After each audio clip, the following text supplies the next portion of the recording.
नमस्कार मित्रों, आप सभी को स्वागत है हमारे YouTube चैनल सुधा डेयरी मीडिया में।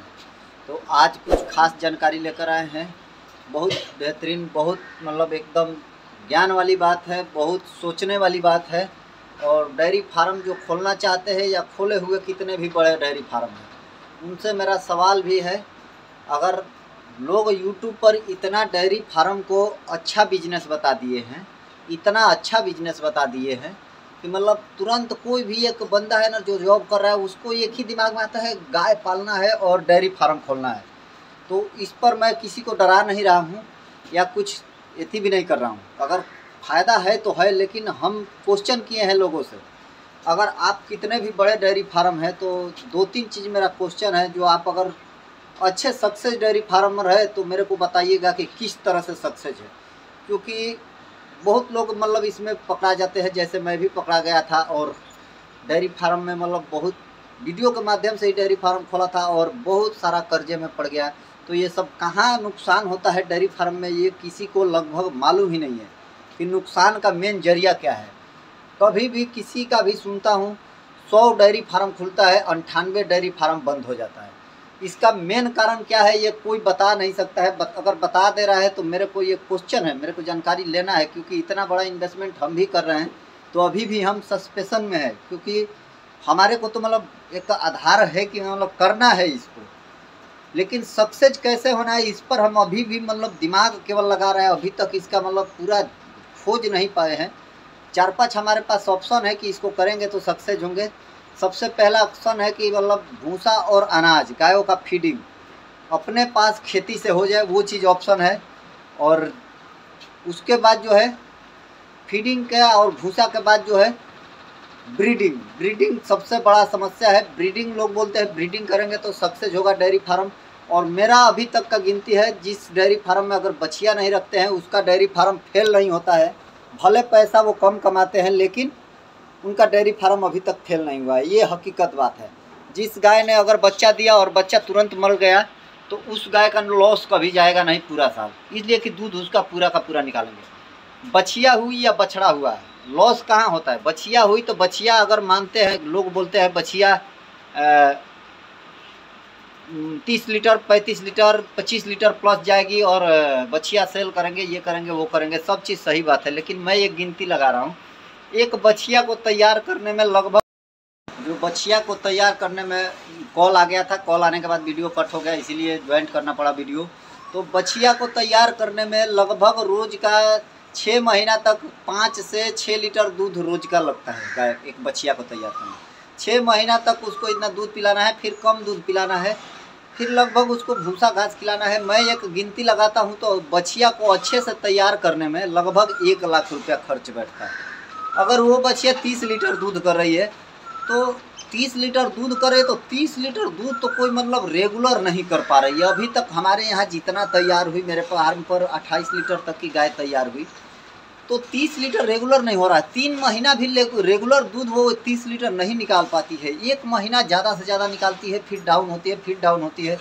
तो ये सब समस्या है, लेकिन ये सब समस्या से पीछे नहीं हटने के लिए बोल रहा हूँ। अब मैं ये नहीं है कि पीछे हट गया हूँ, लड़ना है इस पर मेरे को, कभी ना कभी सफल होकर क्या मेन जरिया खोजना है। इसलिए मैं रिक्वेस्ट कर रहा हूँ सभी बड़े फार्मर से कि मतलब सपोर्ट करें इसमें, कि कैसे इसको मतलब कर रहे हैं। पंजाब हरियाणा की बात करते हैं लोग, गुजरात की बात करते हैं, तो मैं उनसे भी सवाल कर रहा हूँ, पंजाब हरियाणा का अगर कोई भी बड़ा फार्मर है तो वो मेरे को केवल ये बताए कि ये कोई भी एक डेयरी फार्म वाले हैं जो दूध बेच के और सफल है, ये मेरे को जानकारी चाहिए, ताकि उनसे मैं सीख लूँ। दूध बेच के कोई डेयरी फार्मर सफल नहीं हो पा रहा है डेयरी पर दूध देके, क्योंकि रेट जो है डेयरी का और ये सब मिला के जो फीडिंग कॉस्ट आता है, साइलेज, ये सब अगड़म बगड़म खिलाने में वो जीरो हो जा रहा है लास्ट में, ड्राई पीरियड जाते जाते। तो समस्या सबसे बड़ा यही है कि कैसे इसको मतलब मेंटेन किया जाए। डेयरी से पीछे नहीं हटने के लिए, मैं बार बार एक ही शब्द रिपीट कर रहा हूँ, डेयरी से पीछे हटने के लिए किसी को नहीं बोल रहा हूँ। डेयरी केवल घाटे का सौदा, ये भी नहीं बोल रहा हूँ। डेयरी फार्म में प्रॉफिट है, लेकिन मेरे हिसाब से जो है वो भी अभी पूरा सक्सेस नहीं है। मेरा गिनती है वो पहले बता देता हूँ। मेरा गिनती है कि खेत से सब चीज़ अपना होना चाहिए गाय को सेवा करने के लिए, ताकि गाय अगर दूध नहीं भी देती है तो उसको खिलाने के लिए हमें कुछ खरीदना ना पड़े और कोई टेंशन ना रहे। अगर टेंशन नहीं रहेगा तो ही हम गौ हत्यारा से बच सकते हैं, नहीं तो गाय को हमें लास्ट में वही ऑप्शन होता है कसाई को भी दे दो, ऐसा ही हो जाता है। गाय आप अच्छे जान के बेचते हैं और वो गाय जो होती है अच्छे से नहीं रहती है, जो बच्चा नहीं देने के कगार पर रहती है, जो गाय प्रेग्नेंट बार बार नहीं हो रही, रिपीट कर रही है, तो उस गाय को कोई अच्छा आदमी नहीं खरीद के ले जाता है। हमें भी मालूम है, वो खरीद के दलाल होते हैं 2-4 अच्छे लोग और दिला देते हैं माधर चोद, पूरा गाली दे रहा हूँ, माधर चोद लोग ले जाके कसाई को दिला देते हैं। ये चीज़ हमारे साथ भी हुआ है। तो ये सब समस्या से बचने के लिए हमें सबसे पहले तो खेत पर आधारित होना है, तो डेयरी करना है। और अपने पास अगर गिनती है कि अगर 1-2 साल हम खुद खिला सकते हैं, एक गाय को खिलाने में साल का टोटल खर्च लगभग 80,000, तो कम से कम दूध दे या ना दे उसको खिलाना ही खिलाना है। तो 80,000 खिलाने के लिए 80,000 रुपया हमारे जेब में होना चाहिए, ताकि गाय खरीदने के बाद 80,000 रुपया होना चाहिए, दूध दे या ना दे उसको खिलाने के लिए। ये नहीं बोला हूँ कि जाएगी उसी दिन से खिलाना है, आएगी तब तक तो दूध देगी, लेकिन ऐसा भी हो जाता है गाय रिपीट करने लगती है, समस्या आ जाता है, नहीं मानती है, होता है ऐसा, इस बिजनेस में होता है, ये नहीं है कि नहीं होता है। जो अगर ये डट के बोला है ना कि घाटा नहीं है, तो उससे भी मैं यही क्वेश्चन कर रहा हूँ, क्यों नहीं है? ऐसा समस्या आता है, गाय मर जाती है, रिपीट करती है, ये सब समस्या किसान का है। और कितना भी लोग चाहते हैं, कितना भी मेहनत करते हैं, सफल नहीं हो पाते हैं, ये समस्या को नहीं सुलझा पा रहे हैं। तो इसके लिए हम ये सब सवाल कर रहे हैं। अगर आप सफल है तो आप कृपया हमें कमेंट करिए। अगर वीडियो आप बनाते हैं तो वीडियो बनाइए, नहीं बनाते हैं तो हमें कमेंट कीजिए और हमें अपना राह दीजिए हमें कि कैसे हम सफल हो। क्योंकि हम सफल होंगे उसके लिए हम केवल अपने लिए नहीं बोल रहे हैं, हम का मतलब हम सब हम गौ पालक के लिए बात कर रहे हैं। ये नहीं कि आप एक ऑप्शन ले लीजिएगा कि मनीष तिवारी सुधा डेयरी मीडिया वाला अपने आप को बोल रहा है, ऐसा कुछ नहीं है। और मैं अपने आप को फेमस भी नहीं करना चाहता हूँ। मेरा जो गिनती है वो मेरे को भगवान मिल चुके हैं, आप यही सोच लीजिएगा, भगवान मिल गए हैं और मेरे को सपोर्ट मिल रहा है, इतना सपोर्ट है कि मैं कुछ भी कर सकता हूँ, जो करना चाहूँ वो करने के लिए मेरे पास क्षमता है, बैंक बैलेंस हो चुका है, सब कुछ है। लेकिन जो है समस्या को सॉल्व करना है, और पशुपालन में अगर आ गया कोई इंसान तो उससे फ़ायदा ले, नुकसान ना हो, इस पर कुछ करना है। उसके लिए हम इतना मतलब एकदम मतलब एक अजीब टाइप का आज वीडियो बन रहा है। तो कोई मतलब ये भी नहीं है कि अभी मैं फार्म अपना प्रॉफिट में भी ले लिया हूँ, प्रॉफिट भी हो रहा है, खास प्रॉफिट नहीं है लेकिन प्रॉफिट में आ गया हूँ। तो ये सब चीज़ें के लिए आज बात हो रही है कि कम से कम जो पशुपालक अगर गाय पालता है तो उसका समस्या का समाधान हो। इसके लिए आपके पास कोई गिनती है तो आप बताइए। मेरे पास एक ही ऑप्शन है कि अपना खेती से सब कुछ होना चाहिए गायों के लिए, तो जाके डेयरी फार्म सफल होगा।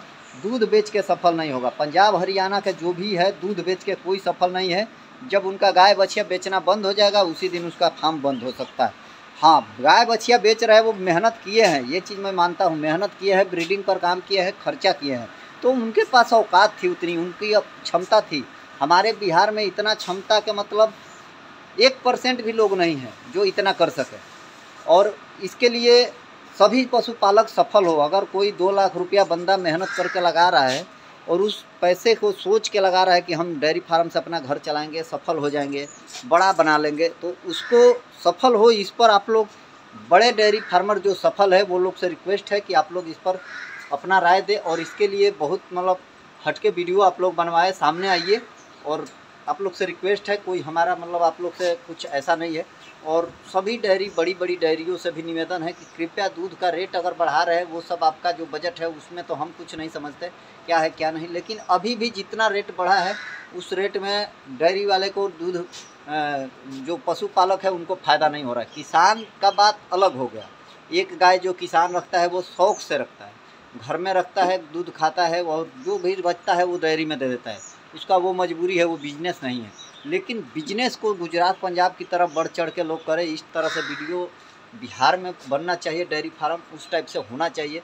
तो ये एक यूट्यूब या मतलब कोई सोशल मीडिया ही ऐसा ऑप्शन है जिसमें हो सकता है। बाकी कोई जा के ट्रेनिंग लेकर सफल हो, ऐसा हो नहीं सकता, क्योंकि 10-12 हज़ार की नौकरी छोड़ के और कोई इतना बड़ा प्रोजेक्ट नहीं बना सकता है। तो ये सब के लिए आप लोग से रिक्वेस्ट है कि इसको आप लोग थोड़ा सा इस पर सलाह दीजिए। और हमारी बात अगर बुरी लग रही है तो कोई दिक्कत नहीं, आपको बुरा लग रहा है तो कोई बात नहीं, हमें जो लगा वो हम बोले, आपको जो बुरा लग रहा है आप बोलिए, कोई दिक्कत नहीं। लेकिन इस पर सोचना ज़रूरी है, ताकि किसी का भी 1 रुपया लग रहा है तो उसका रिफंड मिले। ताकि सभी बिजनेस में होता है कि अगर आप पूंजी लगाए हैं तो उस पूंजी का, अगर पूंजी लगाए हैं 1 लाख रुपया तो प्रॉफिट नहीं होगा, लेकिन 1 लाख रुपया आपका निकल जाता है कैसे न कैसे करके। लेकिन ये एक ऐसा बिजनेस है जिसमें पूंजी भी लग जाता है और पैसा भी फंस जाता है और पैसा निकलता भी नहीं है, ऐसा भी हो जाता है। तो ये सब समस्या है। खैर वो सब समस्या का आप लोग समाधान कीजिए, हमारा ये विषय नहीं है, लेकिन हम छोटे होकर इतना कुछ सोच रहे हैं तो आप भी सोचिए। ये हमारा रिक्वेस्ट है आप लोगों से। और हमारा सब फार्म एकदम अच्छा चल रहा है, प्रॉफिट में भी जा रहा है, क्योंकि हमारे पास हरा चारा उपलब्ध है भरपूर मात्रा में और फीडिंग कॉस्ट महंगा है, लेकिन फिर भी दूध का हम रेट कैसे अब हमारा मेंटेन हो रहा है, ये क्या मतलब खासियत है क्या नहीं, ये पूरा हम इस पर नहीं अभी वीडियो बना रहे हैं। लेकिन फैट एसएनएफ हमारा मेंटेन है, 35-40 के आसपास रेट आ रहा है, तो कुछ ज़्यादा भी प्रॉफिट नहीं हो रहा है। ऐसा नहीं बोल रहा हूँ कि प्रॉफिट हो रहा है, क्योंकि मैं 25,000 के जॉब पर हूँ अपने ही फार्म में, और जो मेरे को पेमेंट दे रहे हैं उनको कुछ नहीं बच रहा है। ये अभी सोचने वाली बात है, उनको प्रॉफिट में लाना है मेरे को, इसके लिए मैं मेहनत कर रहा हूँ।